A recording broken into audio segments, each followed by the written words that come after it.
Hello mga ka-opper, meron naman tayong i-repair na Kevlar GX4000 and Yamaha mixer na MG7BT. So ay ang trouble ng MG yung may RC female lang ang walang output. So ito yung Kevlar. Check natin. Sabi ni sir wala daw to wala nang tunog. So check natin kung magre-relay pa yung relay niya. Ayan o, nag-relay naman siya. Problema niya, walang sounds na lumalabas, sabi ni sir. So check na natin para makita na natin kung anong problema. So pagtingin ko nga dyan sa board na yan, ayan o, parang may mga nag-uumido na, yung kulay green na yung mga layout niya, pero konti lang naman. So pagtingin ko sa board niya, ayan o, tanggal na yung mga tanggal na piyesa. So karamihan dyan, yung tiningnan ko siya, karamihan ang may kalawang capacitor tsaka konting resistor, at may isa ring na nakita kong kalawang na 4148 na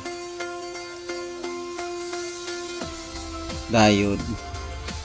So ayun o, yun o, tanggal na yung 4.7 ohms.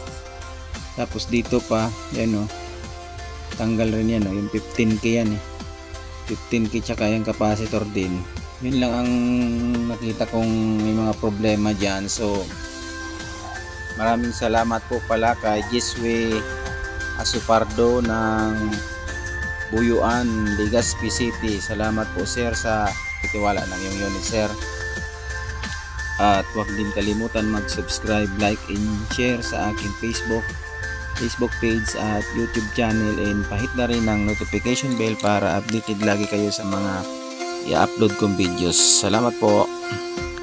Tapos yan o, pag tingin ko sa ilalim, yan o, yung mga karamihan sa kanila, yung mga paa lahat, halos karamihan yung may mga malapit ng cold solder na, may mga bilog-bilog na yung mga niya, yung mga yan sa sinuldahan. So mag-resolder tayo lahat yan.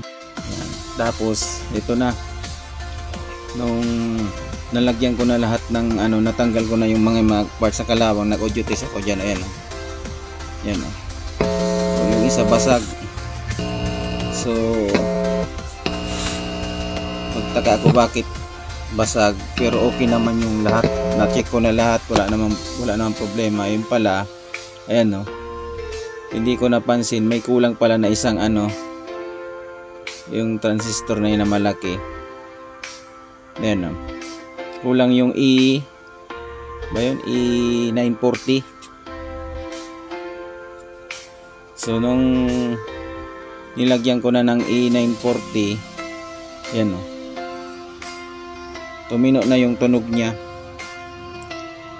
So yan lang pala ang may problema, kaya basag yung kabilang channel. So ito na, mag-check na tayo. Ayan o, okay na yung tunog niya.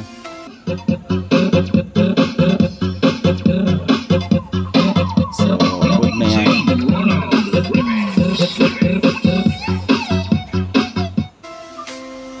Yan, ulit natin pag-check. Yan, so okay na yan.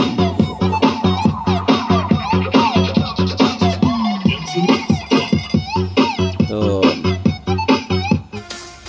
ito yung mga parts na nakuha ko dyan. Ayan o, ayan, mga resistor, isang diode. So karamihan capacitor, plus yung linagay natin na wala na yung A940. Ayan, check na natin ulit.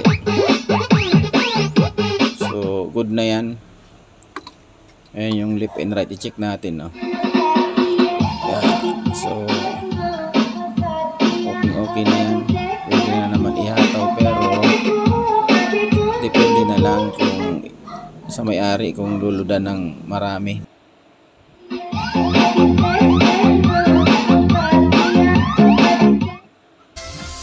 So yun palang A940 na yun, dinala sa atin ni sir yung ampli. Wala na talaga yun. So okay na yan, good na yung ampli. Tapos ang i-repair naman natin na sunod yung Yamaha na mixer. So ito yun, oh. Yan. So ang problema dyan, yan lang na may RCE female na yan. Yung hindi na daw tumutunog yan, may itim tsaka pula yan. Yung out na, yung sa PL na malaki, good pa naman yan. Yan yung sa likod, oh, yung sa may RCE na female. Parang ano na, may remedyo na lang yan dyan. Tapos yan, oh, may mga ano na, ayun, may wire na, may mga glue, naka-glue na siya, oh.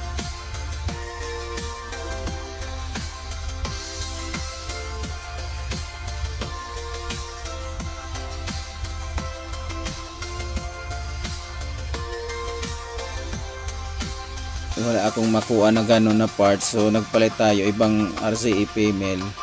So dini-IY na lang natin dyan. So ayan, i-check na natin. Bukas pa yung likod niya, para kung hindi man tumunog, di at least madali lang naman natin kalasin uli. So ayan, okay na siya, oh.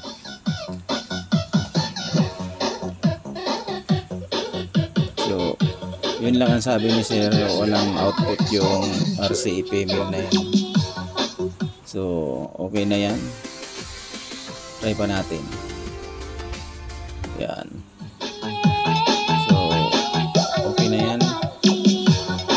So ang ginamit ko pala dyan na ampli, yung nirepair na natin, yung para matesting na natin. So okay na yan.